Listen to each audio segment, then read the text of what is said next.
Assalamualaikum warahmatullahi wabarakatuh.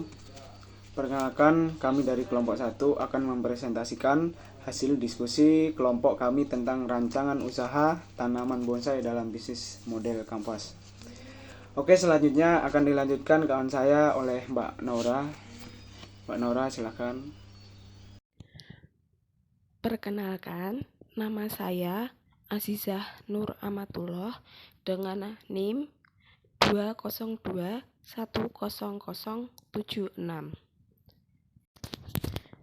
Saya di sini akan menjelaskan struktur organisasi jika kita akan mendirikan usaha tanaman hias bonsai.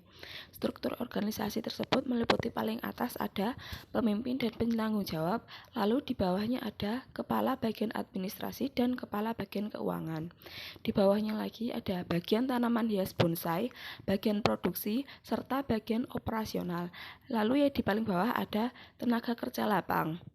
Fungsi dari setiap bagian tersebut yaitu fungsi pemimpin dan penanggung jawab adalah untuk merencanakan dan mengawasi seluruh aktivitas yang meliputi pembelanjaan, produksi, pemasaran, dan administrasi agar sesuai dengan rencana dan tujuan.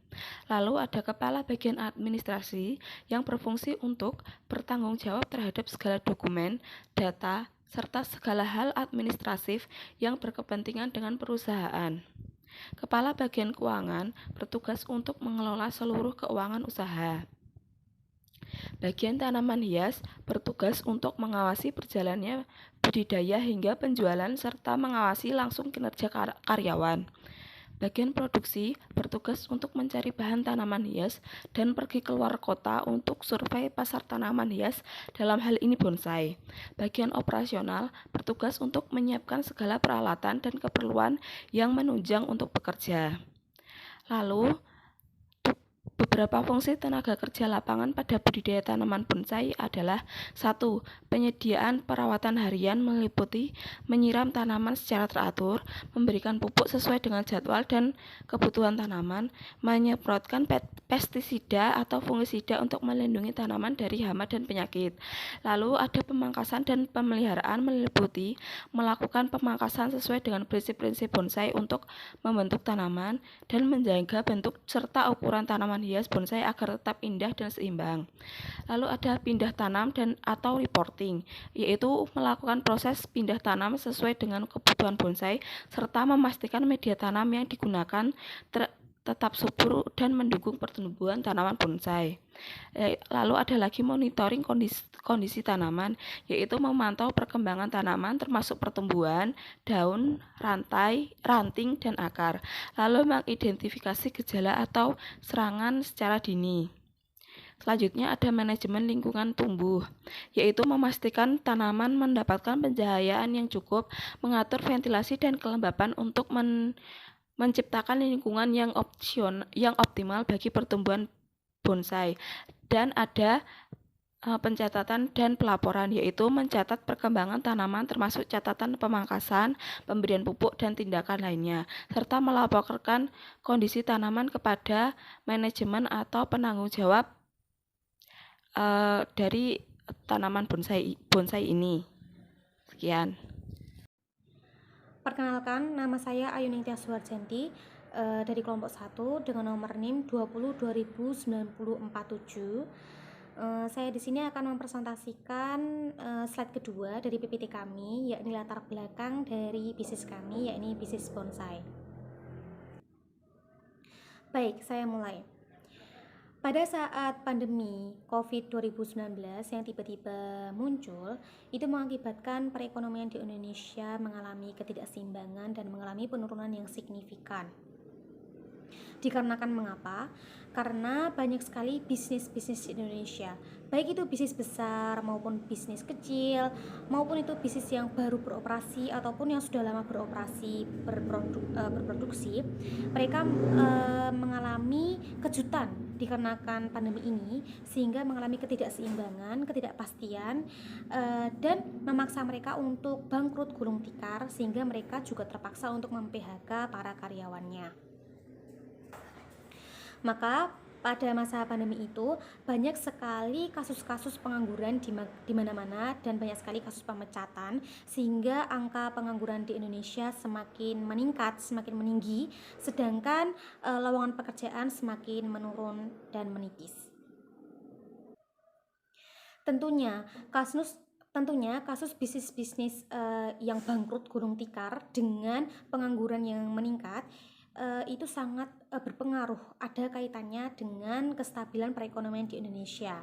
Karena adanya bisnis-bisnis atau pabrik-pabrik atau kewirausahaan di Indonesia itu akan meningkatkan aktivitas perekonomian di negara dan juga memperluas lapangan pekerjaan bagi masyarakat, sehingga ketika banyak masyarakat yang bisa bekerja karena adanya lowongan pekerjaan atau bisnis di negara Indonesia, maka aktivitas perekonomian di Indonesia akan rantai perekonomian di Indonesia akan stabil dan akan terus berputar, sehingga hal tersebut dapat meningkatkan pendapatan nasional, seperti itu. Jadi logikanya bisa kita katakan bahwasanya semakin banyak bisnis-bisnis besar maupun kecil di Indonesia ataupun pabrik-pabrik yang bereproduksi di Indonesia, itu akan semakin meningkatkan pendapatan nasional dan mampu untuk memutar roda perekonomian di Indonesia. Selama masa pandemi, karena banyaknya pengangguran, meningkatnya angka pengangguran, maka banyak orang yang berkompetisi untuk mencari pekerjaan untuk melangsungkan kehidupan mereka. Sedangkan banyak sekali pintu-pintu lowongan pekerjaan itu tertutup, sehingga itu memaksa warga Indonesia untuk lebih kreatif hingga mereka bisa bertahan hidup.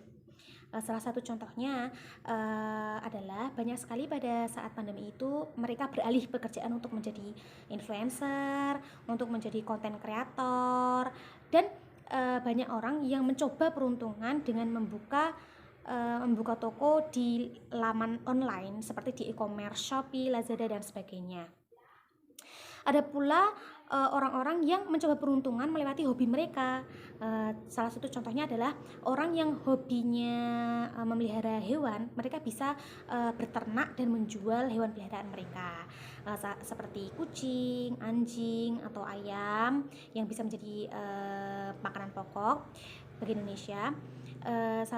Bisa juga seperti ikan hias. Kalau yang berternak itu kan berternak kerbau, kambing, atau ayam itu kan untuk hal pangan. Tapi kalau untuk yang hobi itu kan seperti memelihara kucing dan perjualbelian hewan peliharaan seperti kucing, anjing, dan juga tanaman hias. Anjing, kucing, dan ikan hias. Tanaman hias pun tidak luput, karena tanaman hias juga banyak yang memiliki hobi untuk memelihara tanaman hias, sehingga tanaman hias pun banyak digandrungi dan memiliki peluang bisnis yang bagus saat pandemi itu. Membuka usaha melewati tanaman hias karena hobi merawat tanaman hias itu yang merupakan ide untuk pembuatan bisnis ini, yaitu bisnis bonsai, karena bonsai adalah salah satu dari sekian banyaknya tanaman hias yang ada. Kita akan mulai penjelasan tentang bonsai itu sendiri. Bonsai merupakan tanaman hias yang tak lekang waktu.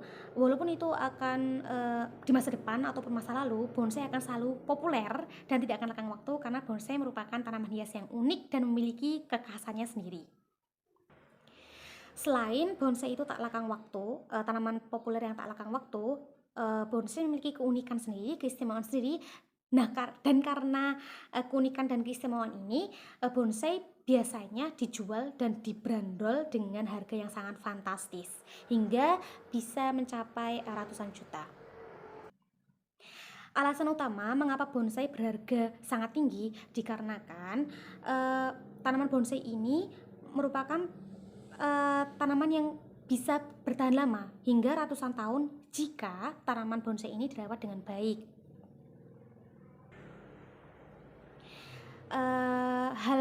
Hal tersebut mengakibatkan bonsai itu disimpan di jangka yang panjang. Hal tersebut mengakibatkan bonsai dikoleksi Hal tersebut mengakibatkan bonsai dikoleksi dalam jangka waktu yang panjang dan biasanya harganya itu terus meningkat dari kepemilikan pertama hingga kepemilikan terakhir. Jadi bonsai itu seperti diwariskan turun-temurun seperti itu, dan seperti kepemilikan pertama, harga kepemilikan pertama dengan harga kepemilikan selanjutnya itu cenderung meningkat. Itu mengapa bonsai itu berharga sangat mahal. Dan yang kedua, bonsai itu memerlukan perawatan yang sangat ekstra. Jadi perawatan bonsai itu tidak seperti perawatan tanaman pada umumnya, karena bonsai memerlukan perawatan yang sangat khusus, dengan bahan-bahan yang khusus, dengan teknik yang khusus, sehingga bonsai itu mampu bertahan hingga ratusan tahun, simpan di jangka yang panjang. Hal tersebut mengakibatkan bonsai dikoleksi dalam jangka waktu yang panjang dan biasanya harganya itu terus meningkat dari kepemilikan pertama hingga kepemilikan terakhir. Jadi bonsai itu seperti diwariskan turun-temurun seperti itu, dan seperti kepemilikan pertama, harga kepemilikan pertama dengan harga kepemilikan selanjutnya itu cenderung meningkat. Itu mengapa bonsai itu berharga sangat mahal. Dan yang kedua, bonsai itu memerlukan perawatan yang sangat ekstra. Jadi perawatan bonsai itu tidak seperti perawatan tanaman pada umumnya, karena bonsai memerlukan perawatan yang sangat khusus, dengan bahan-bahan yang khusus, dengan teknik yang khusus, sehingga bonsai itu mampu bertahan hingga ratusan tahun. Dan yang ketiga, alasannya adalah bonsai merupakan tanaman yang unik, tanaman yang unik dan yang spesifik. Karena biasanya harga bonsai yang tinggi itu dilihat dari banyak aspek. Salah satunya adalah dari usia, dari kualitas, dari bentuk, dari keunikan, dan bahkan dari lekukan-lekukan itu dinilai. Ketika mereka itu tinggi, maka bonsai itu semakin berharga tinggi. Dan alasan keempat adalah merawat bonsai merupakan salah satu seni merawat tanaman. Kenapa?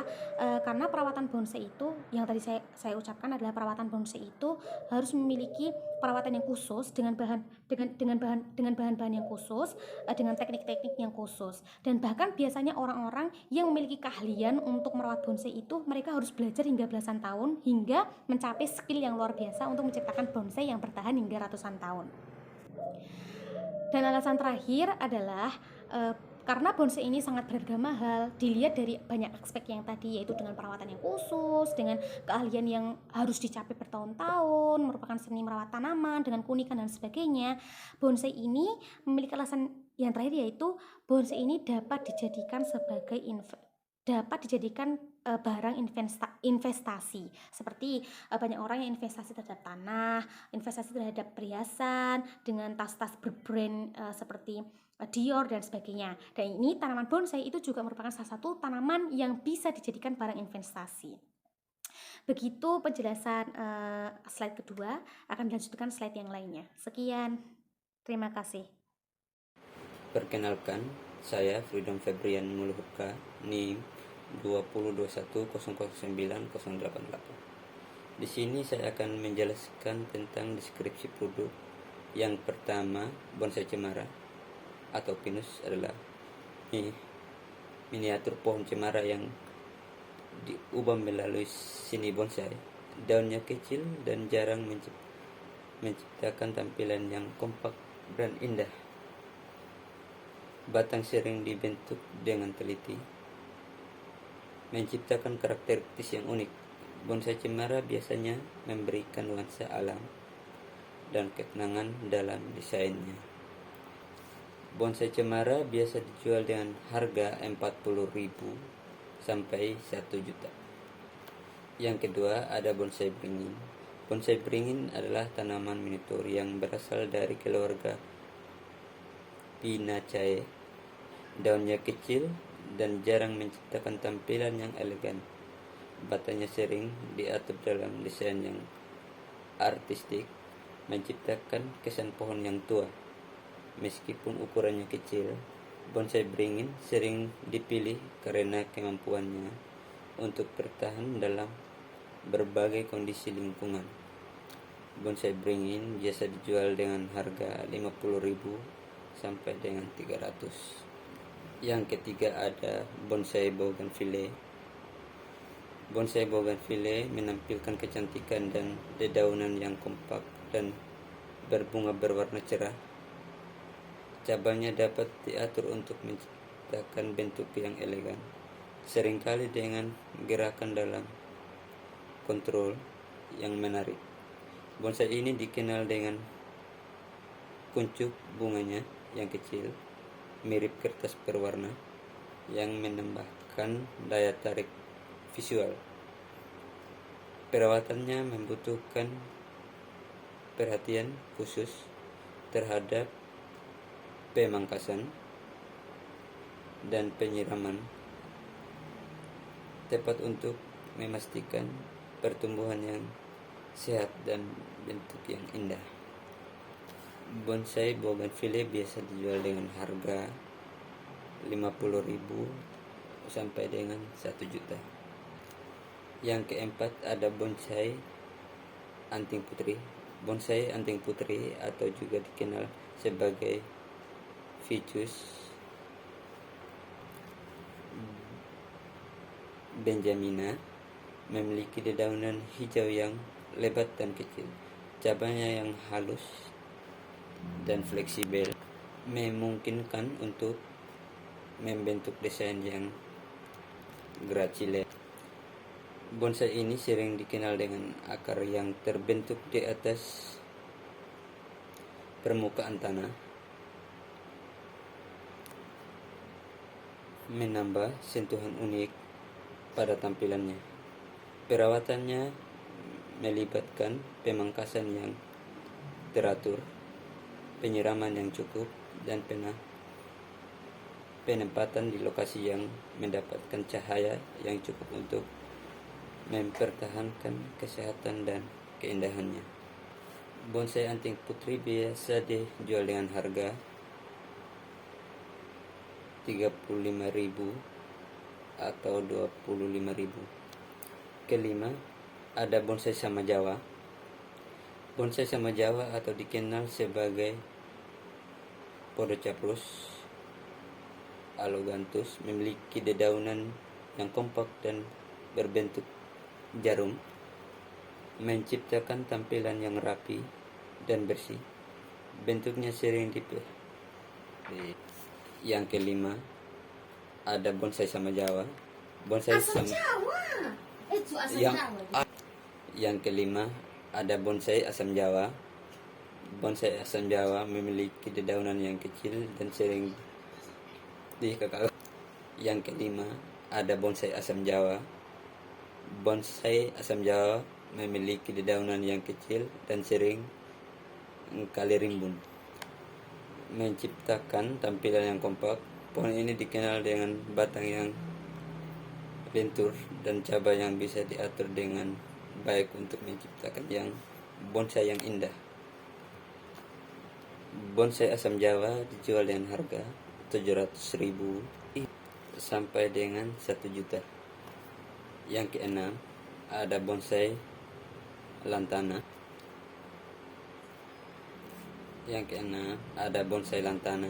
Bonsai lantana memiliki dengan dedaunan yang kecil dan berwarna-warni, menciptakan tampilan yang hidup dan ceria. Bunga berukuran kecil tumbuh dalam bentuk bunga kurim yang padat, menambah sentuhan keindahan pada bonsai ini. Bonsai lantana biasa dijual dengan harga 50.000 sampai 1 juta. Yang ketujuh, ada bonsai Kamboja. Yang ketujuh, ada bonsai Kamboja. Yang ketujuh, ada bonsai Kamboja. Bonsai Kamboja menampilkan keindahan dengan dedaunan yang lebat dan bunga yang menarik. Dedaunnya yang hijau, gelap dan seringkali mengklip memberikan kontras yang menarik. Bunga Kamboja yang kecil dan berkelompok memiliki berbagai warna seperti putih, merah, atau kuning, tergantung pada varietasnya. Pohon ini sering dipilih untuk bonsai karena bentuk batang dan akarnya yang bisa dibentuk dengan indah. Bonsai Kamboja biasa dijual dengan harga 40.000 sampai dengan 200.000. Yang terakhir ada bonsai murbei. Bonsai murbei menarik perhatian dengan daunnya yang kecil dan bentuk pohon yang unik. Daun-daunnya sering berwarna hijau gelap dan batangnya bisa ditempat dalam berbagai gaya bonsai, termasuk gaya informal atau gaya kecung. Selain itu, buah murbei yang kecil dan berwarna hitam atau merah bisa muncul, menambahkan pesona visual, dan bonsai ini biasa dijual dengan harga 75.000 atau 200.000. Perkenalkan, nama saya Andrianto Sutrisno Menong dengan NIM 2021009034. Adapun bisnis model kanva atau BMC dari usaha tanaman bonsai. Pertama ada key partnership atau rekan bisnis dari tanaman bonsai, yaitu 1. Ada pemasok tanaman dan bahan bonsai. 2. Petani atau pabrik bonsai. 3. Toko tanaman dan pusat bahan. 4. Pemasok alat dan perlengkapan bonsai. Selanjutnya ada key activities atau kegiatan yang dilakukan dalam pemeliharaan tanaman bonsai, yaitu 1. Pemangkasan. 2. Penyiraman. 3. Pemupukan. 4. Pembasmian hama. Selanjutnya ada key resources. 1. Ada pot bonsai. 2. Ada tanah bonsai. 3. Ada pupuk. 4. Ada alat pemangkasan. Salam dan bahagia. Perkenalkan, nama saya Andal Sembiring, NIM 2021009087. Di sini saya akan menjelaskan rencana usaha tanaman bonsai dalam bisnis model kanvas atau BMC. Adapun segmen yang saya jelaskan di sini adalah customer segment. Customer segment yaitu menentukan segmen pelanggan mana yang akan menjadi target dari bisnis tersebut. Adapun customer segment dari rencana usaha yang kami buat yaitu 1. Pemula bonsai, 2. Penghobi bonsai, 3. Kolektor bonsai, 4. Komunitas bonsai, 5. Pasar global, dan 6. Jasa perawatan bonsai. Dan selanjutnya saya akan menjelaskan cost structure. Cost structure merupakan konsekuensi secara finansial dari cara yang digunakan dalam bisnis yang dibuat. Pada elemen ini menetapkan biaya yang akan digunakan. Adapun cost structure dari rencana usaha yang kami buat yaitu 1. Biaya tanah, 2. Bahan dan peralatan, 3. Biaya transportasi. Dan elemen selanjutnya yaitu revenue stream. Revenue stream merupakan bagian yang paling vital, di mana organisasi akan memperoleh pendapatan dari pelanggan. Adapun revenue stream dari rencana usaha yang kami buat yaitu 1. Dari penjual bonsai, 2. Kursus dan pelatihan bonsai, dan 3. Pameran dan acara bonsai.